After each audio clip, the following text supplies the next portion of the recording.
Retour sur le plateau de première édition, il est 8h20, il ne faut pas humilier la Russie. Voilà, c'est une phrase prononcée par Emmanuel Macron qui ne passe pas. Ça crée une tension très vive entre la France et l'Ukraine notamment, au-delà aussi.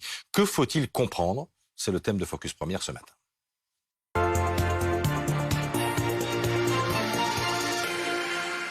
On en parle avec vous, Sylvie Bermann, consultante diplomatie de BFM TV, ancienne ambassadrice de France en Russie. Merci d'être là. Xavier Titelman, ancien aviateur militaire, rédacteur en chef digital de RE Cosmos. Bonjour et merci d'être avec nous. Et puis Lesia Vasilenko, en direct de Kiev. Vous êtes députée ukrainienne du parti d'opposition Voix pour commenter donc cette sortie d'Emmanuel Macron ce week-end qui suscite la colère de l'Ukraine notamment. Le président de la Commission des Affaires étrangères du Parlement estonien dit, lui, de son côté: le président français cherche encore des voies pour épargner une humiliation au criminel de guerre Poutine. Que dirait-il à cette fillette en Ukraine? Et quand il parle de cette fillette, eh bien, c'est elle, cette petite fille que l'on voit sur cette photo, amputée d'une jambe sur son lit d'hôpital. Lesia Vasilenko, est-ce qu'Emmanuel Macron a commis une faute?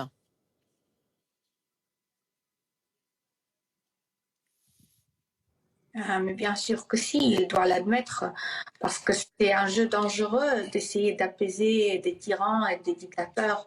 On a déjà essayé à le faire, les Britanniques comme les Français d'ailleurs, en Deuxième Guerre mondiale, et ça a mené juste à une dévastation totale en Europe, à une guerre mondiale. Et surtout à des morts un peu partout dans le monde. Mais sur le fond, Lesia Vasilenko, oui, sur le fond, je voudrais vous entendre sur le fond, parce que lorsque Emmanuel Macron dit ça, il veut peut-être dire qu'à la fin de la guerre, voilà, il va falloir discuter. Et donc c'est peut-être pour ça qu'il dit qu'il ne faut pas humilier au sens sans doute diplomatique la Russie. C'est acceptable ou pas? Absolument pas. Absolument pas, puisque les Russes se sont déjà humiliés assez. En commettant des meurtres, des viols, des atrocités de guerre partout en Ukraine contre le peuple ukrainien. Si on commence d'abord à penser comment pas humilier l'agresseur, on arrête de penser comment arrêter l'agresseur. Et c'est ça la question principale qui doit être posée. Qu'est-ce qu'on doit faire maintenant en totalité, en communauté internationale, pour arrêter cette agression? Et comment et quoi est-ce qu'on doit faire pour que l'agresseur paye? C'est pas la victime, c'est pas l'Ukraine, c'est pas tous les pays qui soutiennent l'Ukraine qui doivent payer, mais c'est les Russes. Et n'importe quoi doit être fait pour que ce soit une réalité. Sylvie Bermann, ce mot, Emmanuel Macron l'a pas employé au hasard. On peut pas, ça peut pas être une faute, si? Ça peut être une faute? C'est la deuxième fois qu'il l'emploie. Il l'avait déjà employé devant le Parlement. On va l'écouter, puisque voilà, on va écouter ce qu'il disait devant le Parlement de Strasbourg.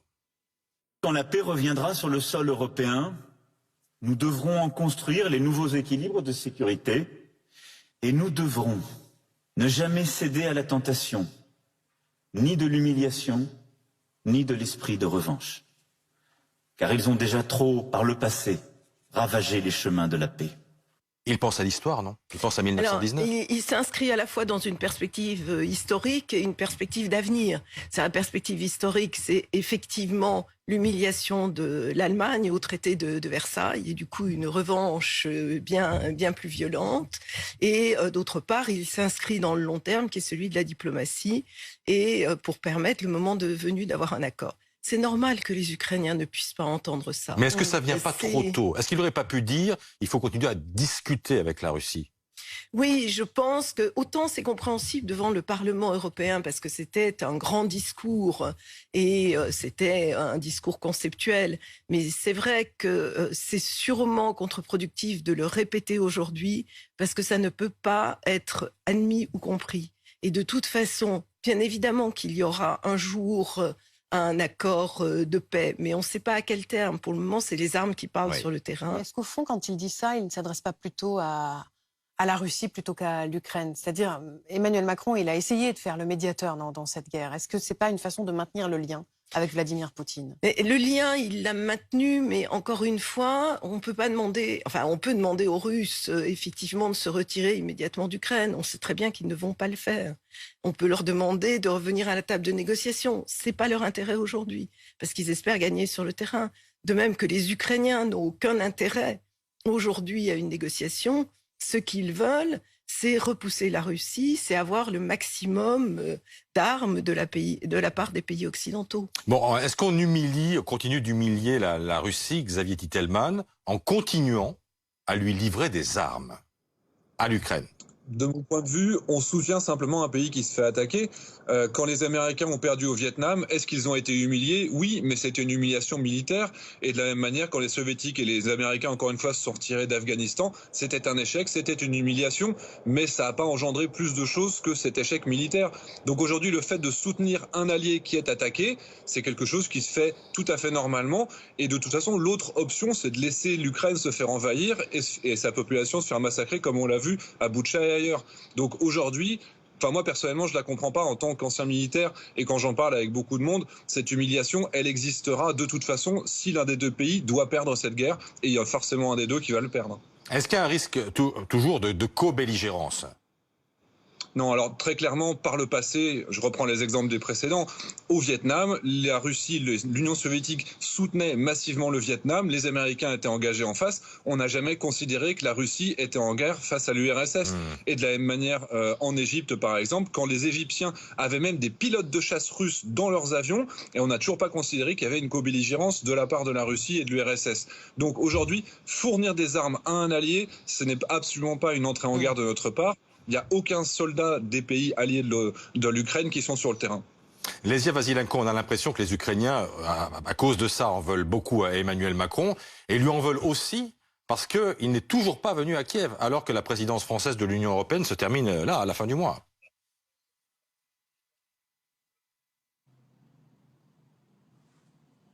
Alors, je crois que vous ne nous avez pas entendu. Lesia Vasilenko, on a l'impression que les Ukrainiens en veulent beaucoup à Emmanuel Macron à cause de ça et à cause du fait qu'il n'est toujours pas venu à Kiev. Est-ce que vous confirmez?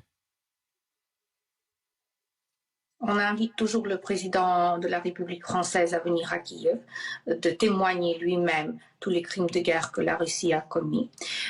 Mais je veux dire que c'est dans les intérêts non seulement des Ukrainiens, mais c'est dans les intérêts des Français et de toute la communauté internationale d'arrêter Poutine et de faire face au fait que c'est un crime qui est commis par un pays contre un autre pays, contre la sécurité internationale du monde entier.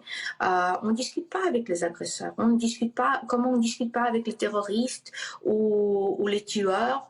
Il y a le crime qui a été commis et maintenant ce crime doit être sanctionné, doit être puni.